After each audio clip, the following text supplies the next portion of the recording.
Yo, what is up you guys? So in today's video we're going to make some bass lines. So in the last video we were talking about melodies, and now we're going to make the bass lines, the driving force of our tracks, underneath those. So these are really the kind of long sustaining type bass lines that really just pump up a track. So we're going to make one in Spire and another in Circle2, and for you guys that don't have Circle2, I'll also make that in Sylenth as well. So we're going to cover 3 synths, simple bass lines. So this is what we'll be making.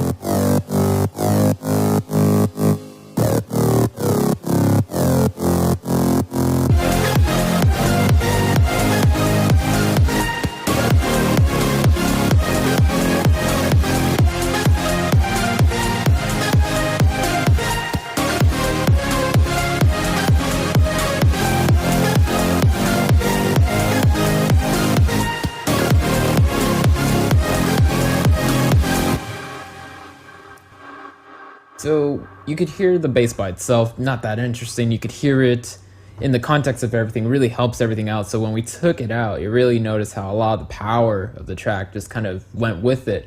So when we added it back in, it's like, whoa, we have that big feeling again. So we're gonna now just focus on these bass patches. So I have these in a group, and one weird thing I'm doing that I don't know that people will like this or not, it's just a kind of trick that I do every now and then. What I'm doing with the auto filters, I'm just throwing a little LFO right there, taking a little bit of that, those higher frequencies and a little bit of the mid. I'm just taking a little bit of that out, throwing a little bit of an envelope, syncing this to my grid, so 1/4, so basically 4th notes.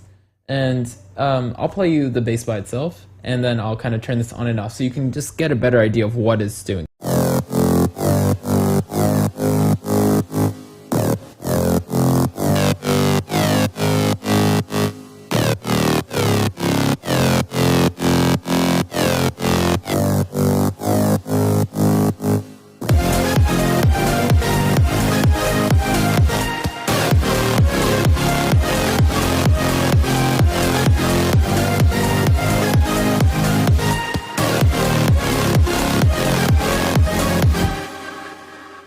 So what you may have noticed that really what it does is it just kind of gets those higher frequencies and the mid frequencies out of the way of my other like lead patches and my melody. So it's just a nice way to separate the bass a little bit more.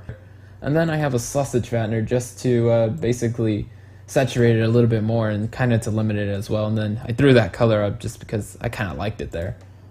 So this is what's on the groups. And now if we continue on, we'll go to the first patch, which is just a Spire patch. So you can see here we just have a little bit more EQ, a utility to make it mono. It's not completely mono, but it's almost there. And then you can see we have a kick start here as well. So we just have this so we can get our kick transient to be really nice and loud. So let's continue on to Spire. So this is actually a free patch of mine that I've given to you guys before. So this should be on my Facebook page. This is the bass Raven. So it should be from the first electric voltage state 1. So this is actually quite simple to do. So if we look at just the oscillators really fast, we can see we're just using 3 AM sync oscillators. And let's just start off with the first one. So for you, initialize your patch, do whatever you need to do, set this to mono, and let's get started.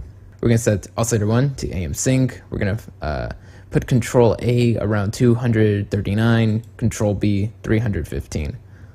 And we're not going to touch anything in the unison or the mix. Everything is fine here. We actually want to keep these widths down. And let's continue to oscillator 2. So oscillator 2, we're going to, actually we could just copy oscillator 1 into oscillator 2 and just bring it down an octave, because everything does seem to be the same. And we're just going to make sure that the amp volume is around 400. So we don't want this to be loud or as loud as our oscillator 1.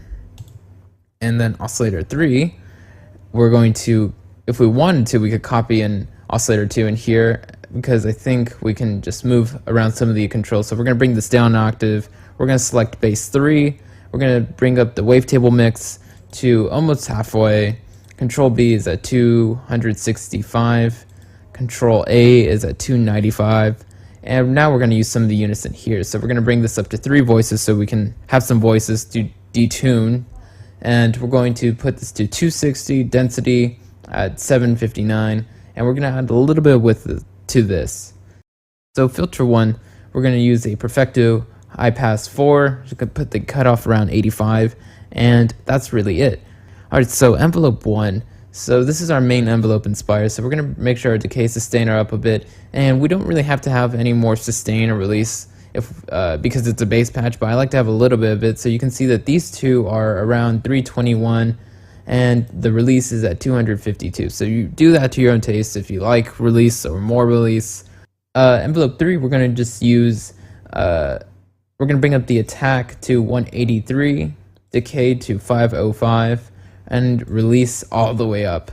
So just a crazy kind of envelope that we're going to use to modulate the control Bs and such on some of these oscillators. So really kind of playing around with some of the cool things about the aim sync oscillation. So we're going to set the oscillator to control B to the amount of 615, and we're going to add a little bit of velocity to that as well at 690. And then we're going to select the oscillator to control A, so right over here. These two knobs basically are the ones we're modulating with envelope 3, and we're going to set the amount for that at 695 and no velocity there. So let's go to envelope 4.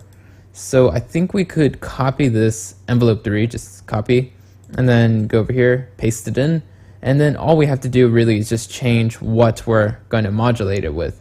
So we're going to select oscillator 1, control B, and we're going to set the amount to that at 615, velocity at 690, so pretty much the same amounts. We just change the parameter, and we're going to select oscillator 1, control A for the second one, and that's also at 695. So literally you could just copy everything in envelope 3 and just paste and then just change in the what we want in here.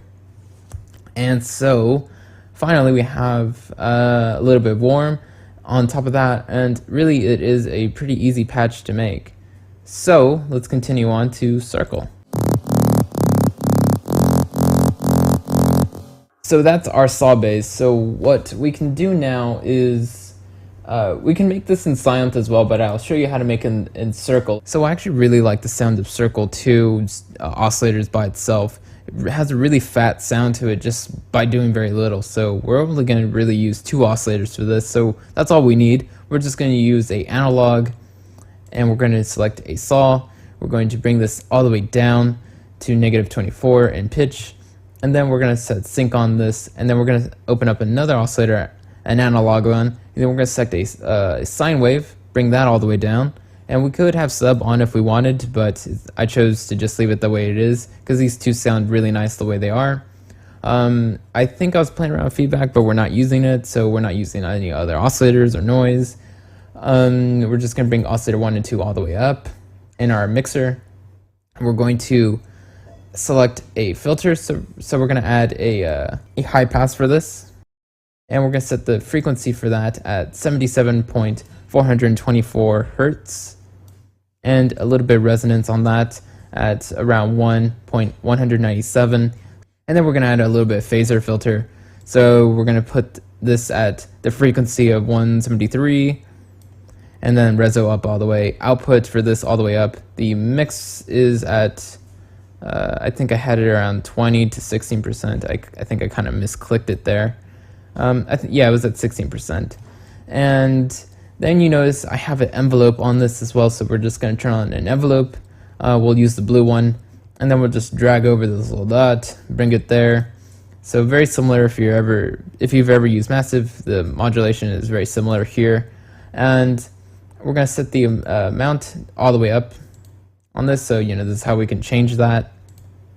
And we're just going to bring our attack to around 0.202 seconds and decay at 0.011, and then no sustain, no release. And that's basically just going to mess around with the frequency of our phaser filter.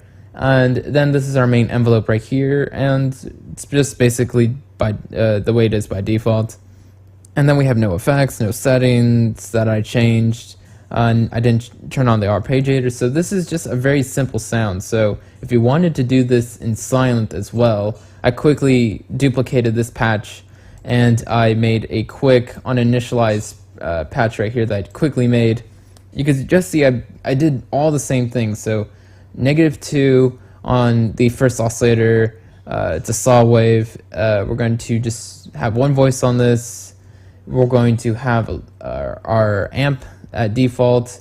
We're going to bring in a sine wave, bring it down an octave, and in this case, to make it a little bit fatter, I brought it up 7 notes as well, so that way it's playing a 7th, but it's an octave higher. So it's just something I like to do.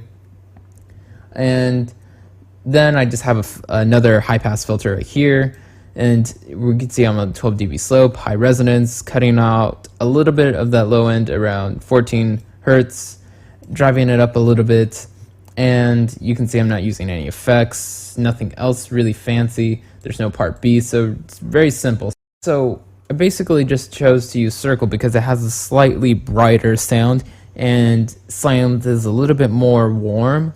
So, you know, basically, essentially the sounds are very much the same.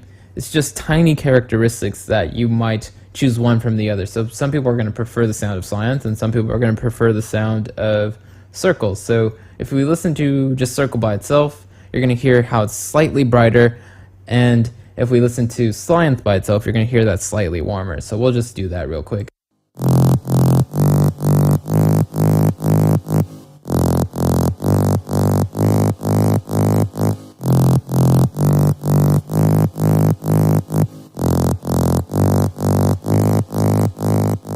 So that's everything I wanted to show you guys in this video, so thanks guys for watching, and of course, in the top right of my videos, right up here, you can click on that little info thing. So that's new to YouTube, it's called cards, and I'm just going to be using that in all my videos from now on, so you can quickly see other things that are related to this video, or just things that I think are really useful on my channel. So be sure to click on this little thing and see what I'm recommending you guys to watch. And now, of course, thanks guys for watching, and later.